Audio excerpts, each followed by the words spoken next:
ನೋಡಿ, ಈಗ ಏನು ಅವರು ಮಿಸ್ಸಿಂಗ್ ಇದ್ದಾರೆ ಅಂತ ಸಾಕಷ್ಟು ಪತ್ರಿಕೆಯಲ್ಲಿ ಮಾಧ್ಯಮದಲ್ಲಿ ಬಂದಾಗ ಅದನ್ನು ಪರಿಶೀಲನೆ ಮಾಡಿದಾಗ ಅವರು ಒಂದು ಲಿಖಿತ ಮೂಲಕ ಅರ್ಜಿಯನ್ನು ಬರೆದುಕೊಟ್ಟಿದ್ದಾರೆ. ನಾನು ತುರ್ತಾಗಿ ಮನೆಗೆ ಹೋಗಬೇಕು ಅಂತ ಅವರ ತಂದೆಯವರ ಅನಾರೋಗ್ಯದಿಂದ. ಅದನ್ನೇ ನಾವು ತಮಗೆ ತಿಳಿಸಿದ್ದು. ಅವ್ರ ಅಫಿಷಿಯಲ್ ಫೋನ್ ಸ್ವಿಚ್ ಆಫ್ ಇತ್ತು. ಬೇರೆ ನಂಬರಿಂದ, ಒಂದು ಖಾಸಗಿ ನಂಬರಿಂದ ಮಾತನಾಡಿ ಆವಾಗ ಅವರು 2 ದಿನದಲ್ಲಿ ಬರ್ತೀನಂತ. ಇದು ಮೊನ್ನೆ ಏನು ಶನಿವಾರ ನಡೆದಂಥ ಘಟನೆ. ಅದು ನಾಳೆ ಬರ್ತಾರಾ ನಾಡಿದ್ದು ಬರ್ತಾರಾ ಅದು ಅದ್ರ ಬಗ್ಗೆ ಹೆಚ್ಚು ಮಾಹಿತಿ ನನಗೆ ಇಲ್ಲ. ಆದರೆ ಏನು ಮಿಸ್ಸಿಂಗ್ ಆಗಿದ್ದಾರೆ ಅಥವಾ ಓಡೋಗಿದ್ದಾರೆ ಅಂತ ತಾವು ಏನು ವರದಿಗಳು ಬರ್ತಾಯಿತ್ತು, ಅವರು ಲೀವ್ ಹಾಕಿದ್ದಾರೆ ಅಂತ ಅಷ್ಟೇ ನಾವು ಹೇಳ್ತಾ ಇರೋದು. ಅದು based on his letter and based on his communication to the government. ಇದ್ರ ಜೊತೆ ಇದು ಇಡಿ ಕೂಡ ಅವ್ರ ಮನೆಗೆ ದಾಳಿ ಮಾಡಿದೆ. ಇಲ್ಲ ನೋಡಿ, ಅದು KPSC ಪ್ರಕರಣದ ಬಗ್ಗೆ ಸರ್ಕಾರ ಯಾವುದೇ ರಾಜಿ ಇಲ್ಲ. There is no compromise on that. ಯಾರು ಉಪ್ಪು ತಿಂದಿದ್ದಾರೆ ನೀರು ಕುಡಿಲೇಬೇಕಾಗ್ತದೆ. ಅದು KPSC ಅಧ್ಯಕ್ಷರು ಇರ್ಬೋದು, ಅದು ಕಂಟ್ರೋಲರ್ ಇರ್ಬೋದು, ಅಥವಾ ಬೇರೆ ಯಾವ ಸಿಬ್ಬಂದಿಗಳನ್ನ ಇರ್ಬೋದು. ಯಾಕಂದರೆ ಯುವಕರ ಭವಿಷ್ಯ ಜೊತೆ ಚೆಲ್ಲಾಟ ಮಾಡುವ ಅಧಿಕಾರ ಯಾರಿಗೂ ಸರ್ಕಾರ ಕೊಟ್ಟಿಲ್ಲ, ಕಾನೂನು ಸಂವಿಧಾನ ಕೊಟ್ಟಿಲ್ಲ. Nobody is above the law. ಅದು ಚೇರ್ಮನ್ ಇರ್ಬೋದು, IAS ಆಫೀಸರ್ ಇರ್ಬೋದು, ಬೇರೆ ಯಾವ ಸಿಬ್ಬಂದಿಗಳನ್ನ ಇರ್ಬೋದು. ಅವ್ರು ಏನೇ ಎನ್ಕ್ವೈರಿಗಳು ಇದ್ರೂ ಕೂಡ ಅವ್ರು ಎದುರಿಸೋಕ್ಕೆ ತಯಾರಿರ್ತಾರೆ. ಎಲ್ಲಿ ಹೋಗ್ತಾರೆ ಯಾರ ಅಧಿಕಾರಿಗಳು? ಇಂಡಿಯಾನಲ್ಲೇ ಇರಬೇಕಲ್ಲ. ಜ್ಞಾನೇಂದ್ರ ಈಗ ಎಸ್ಕೇಪ್ ಆಗಿರೋದೇ ಹಲವು ಅನುಮಾನಕ್ಕೆ ಕಾರಣ ಆಗಿರುತ್ತೆ. ಅದು ಒಪ್ತೀನಿ. ಪರ್ಸೆಪ್ಷನ್ ವೈಸು ನೀವು ಹೇಳ್ದಂಗೆ ಈ ಸಾಂದರ್ಭಿಕವಾಗಿರುವಂಥ ಈ ಸಂದರ್ಭಗಳು ನೋಡಿದ್ರೆ ಖಂಡಿತವಾಗೂ ಅನುಮಾನಾಸ್ಪದ ಮಾಡಿಕೊಡ್ತೇವೆ. ಆದರೆ ಅವರು ಪತ್ರನೂ ಬರೆದಿದ್ದಾರೆ. ಮೊನ್ನೆ ಅವರು ನನಗೆ ಸಂಪರ್ಕ ಕೂಡ ಬಂದಿದ್ದಾರೆ. ಅದಾದಮೇಲೆ ನಾನು ಮಾಡೋಕ್ಕೆ ಹೋಗಿಲ್ಲ. ಪತ್ರ ಯಾರಿಗೆ ಬರ್ತಿದ್ದಾರೆ? ಬಹುಶಃ ಅವರ ಡಿಪಾರ್ಟ್ಮೆಂಟ್ ಹೆಡ್ಡಿಗೆ ಬರ್ದಿರ್ತಾರೆ, ಸೆಕ್ರೆಟ್ರಿಗೆ ಬರ್ದಿರ್ತಾರೆ. ಬಿಕಾಸ್ ಈ ರಿಪೋರ್ಟ್ಸ್ ಟು ಈ ಸೆಕ್ರೆಟ್ರಿ. ಸೊ ನನ್ನ ಪ್ರಕಾರ ಅವ್ರು ಸೆಕ್ರೆಟ್ರಿಗೆ ಬರ್ದಿದ್ದಾರೆ. ಪೊಲೀಸ್ ಇಲಾಖೆ, ಗೃಹ ಇಲಾಖೆ ಏನಾದರೂ ಟ್ರೇಸ್ ಮಾಡೋಂಥದ್ದು ಆ ಥರದ್ದು ಏನಾದರೂ ಮಾಡ್ತೀವಿ? ಇಲ್ಲ, ನೋಡಿ ಅವರೇ ಬಂದು ಸರ್ಕಾರಕ್ಕೆ ಹೇಳಿದಾರಲ್ಲ ನಾವು ಬರ್ತಾ ಇದ್ದೀವಿ ಅಂತ. ಸೊ ಅದು ಏನಿದ್ರು ಕೂಡ ವಿ ಆರ್ ಮಾನಿಟ್ರಿಂಗ್ ಎವ್ರಿಥಿಂಗ್. ಇಡಿದವರು ನಿನ್ನೆ ನಮಗೆ ಒಂದು ಪತ್ರ ಬರೆದಿದ್ದಾರೆ, ನಮಗೆ ಸಹಕಾರ ಬೇಕು ಅಂತ. ಸಂಪೂರ್ಣವಾಗಿ ನಾವು ಅವರಿಗೆ ಸಹಕರಿಸ್ತಾ ಇದ್ದೇವೆ. ನಾನು ಹೇಳ್ದಂಗೆ KPSC ವಿಚಾರದಲ್ಲಿ ಯಾವುದೇ ವಿನಾಯಿತಿ ಇಲ್ಲ, ಯಾವುದೇ ರೀತಿಯಾದಂಥ ರಾಜಿ ಇಲ್ಲ. ನಮ್ಮ ಯುವಕರ ನಿರೀಕ್ಷೆ ಭಾಳ ಇದೆ. ನಾವು ಸರ್ಕಾರಿ ಹುದ್ದೆಗಳನ್ನು ಭರ್ತಿ ಮಾಡ್ತೀವಿ ಅಂತ. And we are committed to that. In between that ಯಾರಾನ ಮಿಸ್ಚೀಫ್ ಮಾಡಬೇಕು, ಮೆಲೇಷಿಯಸ್ ಇಂಟೆಂಟ್ ಇಟ್ಕೊಂಡು ಇವರೆಲ್ಲರೂ ಇದನ್ನು ಸ್ಕಟಲ್ ಮಾಡಬೇಕು ಅಂತ ಇದ್ದರೆ we will take action. Sir, ಇವತ್ತು BJPಯವರು ಪ್ರತಿಭಟನೆ ಮಾಡ್ತಾಯಿದ್ರೆ ಅಗೇನ್ ನಾಗೇಂದ್ರ ವಿಚಾರ ಇಟ್ಕೊಂಡು ಫ್ರೀಡಮ್ ನೋಡಿ, ಇವರೇ ಈ ನನಗೆ ಮಾಧ್ಯಮ ಸ್ನೇಹಿತರು ತಾವು ಸಲಹೆ ನೀಡಿ, ಸಲಹೆ ನೀಡಿ. ನೀವು ಇನ್ನೇನು ಮಾಡಬೇಕು ನಾವು ಹೇಳಿ? ಕನ್ವಿಕ್ಟ್ ಆಗಿದ್ದಾರಾ? CIDನಲ್ಲಿದೆಯಾ, SITನಲ್ಲಿ ಅವ್ರ ಹೆಸರಿದೆಯಾ? CBI ಸೆಕೆಂಡ್ ಚಾರ್ಜ್ ಶೀಟ್ನಲ್ಲಿ ಹೇಗೆ ಬಂದಿದೆ ಅಂತ ತಮಗೆಲ್ಲರಿಗೂ ಗೊತ್ತಿದೆ. ಆತನೇ ಬಂದು ನಾಗೇಂದ್ರ ಅವರೇ ಬಂದು ಪ್ರೆಸ್ ಮೀಟ್ ಮಾಡಿದ್ದಾರೆ. ಬಹಿರಂಗವಾಗಿ ಹೇಳ್ಕೊಂಡಿದ್ದಾರೆ. ಏನೇನು ಹೇಳಬೇಕು ನಿಮ್ಮ ಮುಂದೆನೇ ಬಂದು ಹೇಳಿದ್ದಾರೆ. ನೀವು ಅವರಿಗೆ ಪ್ರಶ್ನೆ ಕೇಳಿದ್ದೀರಾ? ಸದನದಲ್ಲಿ ನೀವು ನೋಟಿಸ್ ಕೊಟ್ರಪ್ಪ, ಚರ್ಚೆ ಮಾಡಿ, ನಾವು ಚರ್ಚೆ ಮಾಡೋಕ್ಕೆ ರೆಡಿ ಇದ್ದೀವಿ ಅಂತ 5 ದಿನದಿಂದ ಹೇಳ್ತಾ ಇದ್ದೀವಿ. ಅದಕ್ಕೂ ರೆಡಿ ಇಲ್ಲ. ಆಯ್ತಪ್ಪ, ಕೊನೆ ಪಕ್ಷಕ್ಕೆ ನಾವು ಸ್ಟೇಟ್ಮೆಂಟ್ ಕೊಟ್ಟರೆ ಬೇರೆ ಜ್ವಲಂತ ಸಮಸ್ಯೆಗಳ ಬಗ್ಗೆ ಚರ್ಚೆಯನ್ನು ಮಾಡ್ತಾರೆ ಅಂತ ನಾವು ಸ್ಟೇಟ್ಮೆಂಟು ಕೊಟ್ವಿ. ಸರ್ಕಾರದ ಪರವಾಗಿ ಮಾನ್ಯ ಉಪಮುಖ್ಯಮಂತ್ರಿಗಳು ಕೊಟ್ಟರು. ಇನ್ನೇನು ಮಾಡಬೇಕು? ಚರ್ಚೆಯನ್ನು ಹೇಳಬೇಕಲ್ಲ. ಹೌದಪ್ಪ, ನಮ್ಮ ಹತ್ರ ಇಂಥದ್ದೊಂದು ಕಾಗದ ಇದೆ, ಈ ಕಾಗದದಿಂದ ಪ್ರೂವ್ ಆಗುತ್ತೆ ಅಂತ ಹೇಳಿದ್ರೆ ನಾವು ಉತ್ತರ ಕೊಡ್ಬೋದು. ಸುಮ್ಮನೆ ಕುರ್ಚಿನಲ್ಲಿ ಕೂತ್ಕೊಂಡು ಅಲ್ಲಿ ಎಲ್ಲಿ ನಿಂತ್ಕೊಂಡು ಸುಮ್ಮನೆ ಅದು ಕಪ್ ಬಾವುಟವನ್ನು ಪ್ರದರ್ಶನ ಮಾಡ್ತಾಯಿದ್ರೆ, ಕಪ್ ಅಂಗಿ ಹಾಕ್ಕೊಂಡು ಬರ್ತಾಯಿದ್ರೆ ಅಷ್ಟೇನಾ? ಫ್ಯಾಕ್ಟ್ಸ್ ಏನಿಲ್ವಾ? ಸರ್, CBIಗೆ ಪ್ರಾಸಿಕ್ಯೂಷನ್ ಕೊಡಬಹುದು ಅನ್ನುವಂಥ ಚರ್ಚೆಗಳಾಗ್ತದೆ. ಕೊಡಲಿ. ಪ್ರಾಸಿಕ್ಯೂಷನ್ ಅಂದರೆ ಏನಿವ್ರೆ, it's a legal process to commence criminal proceedings.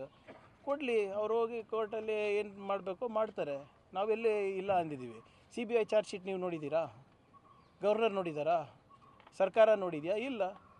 So we don't know what is there in the charge sheet. ಪ್ರಾಸಿಕ್ಯೂಷನಿಗೆ ಕೇಳಿದ್ದಾರೆ. ಈಗ ನನ್ನ ಮನವಿ ತಮ್ಮ ಮುಖಾಂತರ ಮಾನ್ಯ ಗವರ್ನರ್ ಸಾಹೇಬರಿಗೆ, ಇಂಥವೇ ಹಲವಾರು ಪ್ರಕರಣಗಳ ಪ್ರಾಸಿಕ್ಯೂಷನಿಗೆ ಅಲ್ಲೇ ಅವ್ರ ಕಚೇರಿನಲ್ಲೇ ಬಿದ್ದಿದೆ. ಎಲ್ಲ ರಾಜಕಾರಣಿಗಳದ್ದು ಇದೆ. ಅದಕ್ಕೂ ಕೊಟ್ಬಿಡಲಿ. We are okay. ಅವರೇ ಇಂಡಿವಿಜುವಲಿ ಹೋಗಿ ಕೋರ್ಟಲ್ಲಿ ಫೈಟ್ ಮಾಡ್ಕೋತಾರೆ, ಮಾಡ್ಕೊಳ್ಳಿ. ಸರ್ ಕೊನೆ ಪ್ರಶ್ನೆ, SIR ಇವತ್ತಿಂದ ಕರಡು ರಿಲೀಸ್ ಮಾಡ್ತಿದ್ದಾರೆ, ಒಂದು ಕೋಟಿ ಹತ್ತಿರ ಮತಗಳು ಡಿಲೀಟ್ ಆಗಿದ್ದಾವೆ. ಸೊ ಇದಕ್ಕೆ ಸಂಬಂಧಪಟ್ಟಂಗೆ ಸರ್ಕಾರ ಏನಾದರೂ ಮುಂದಿನ ಪ್ರಕ್ರಿಯೆಗಳು ಅಥವಾ ಏನಾದರೂ ನೋಡೋಣ ಇವರೇ. ನಾವಂತೂ ಹಲವಾರು ಬಾರಿ ಮನವಿ ಮಾಡ್ಕೊಂಡಿದ್ದೀವಿ, ಪತ್ರ ಬರೆದಿದ್ದೀವಿ, ಯಾವುದಕ್ಕೂ ಉತ್ತರ ಸಿಗ್ತಾ ಇಲ್ಲ. This is not the way to run the world's biggest democracy. ನೀವೇ ಹೇಳಿ, 1,10,00,000 ಜನ ಇವತ್ತು ಮತದಾರರ ಪಟ್ಟಿಯಿಂದ ಹೊರಗಿಡ್ತಾರೆ ಅಂದರೆ ಕಾರಣಗಳು ಕೊಡಲಾರ್ದೆ, ಮತ್ತು ಪ್ರಕ್ರಿಯೆಗಳು ಎಷ್ಟು ಜಟಿಲ ಮಾಡಿಬಿಟ್ಟಿದ್ದಾರೆ ಅಂದರೆ ಆ ಕಡೆ ಸರಳೀಕರಣವೂ ಇಲ್ಲ, ಸಬಲೀಕರಣವೂ ಆಗಿಲ್ಲ ಇದರದ್ದು SIR ಇಂದ. Nobody knows what is happening. ಇದರಿಂದ ಸಾಕಷ್ಟು ಜನರಿಗೆ ಅನಾನುಕೂಲ ಆಗ್ತಾಯಿದೆ. ಎಸ್ಪೆಷಲಿ ಯಾರು ವಲಸೆ ಹೋಗಿರ್ತಾರೆ ಉದ್ಯೋಗಕ್ಕೋಸ್ಕರ, ನಮ್ಮ ಯಾರು ತಿಳುವಳಿಕೆ ಹೆಚ್ಚಿರೋದಿಲ್ಲ, ಯಾರಿಗೆ ಈ ಪ್ರೊಸೀಜರ್ ಬಗ್ಗೆ ಹೆಚ್ಚು ಗೊತ್ತಾಗಿರೋದಿಲ್ಲ, they will all be left out. ಈ ಪ್ರಯತ್ನ ಮಾಡ್ತಾ ಇದ್ದೀವಲ್ಲ ನಾವು, ನಾವು ಜಾಹೀರಾತುಗಳನ್ನು ಕೊಡ್ತಾ ಇದ್ದೀವಿ.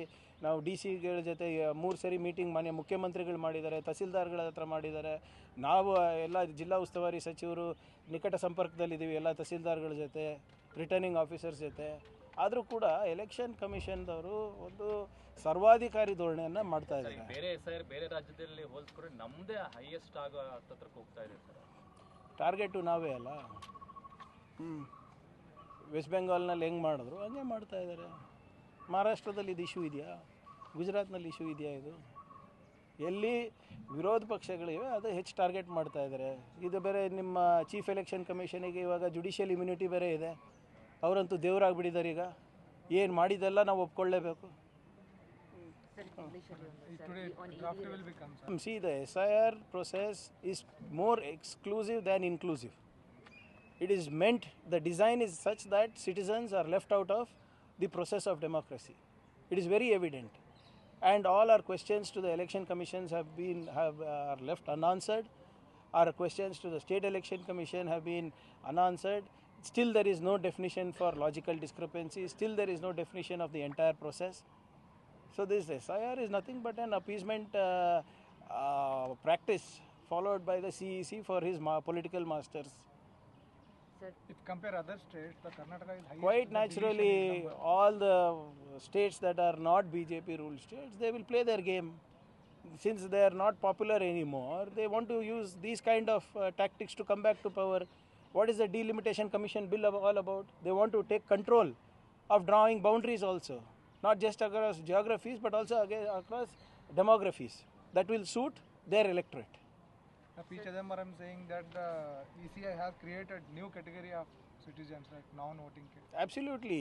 All the other revisions in the history of India by the Election Commission were inclusive in nature. This SIR is to keep citizens out. They are telling that you are not a citizen, now you prove it. The burden is on the citizen, who don't understand this complicated process that is followed by the Election Commission. Till now, do you know the definition of logical discrepancy? There was one RTI that was filed asking the Election Commission what is the definition of logical discrepancy. They have written back they don't know. But उसके तहत ही पूरा SIR चल रहा है.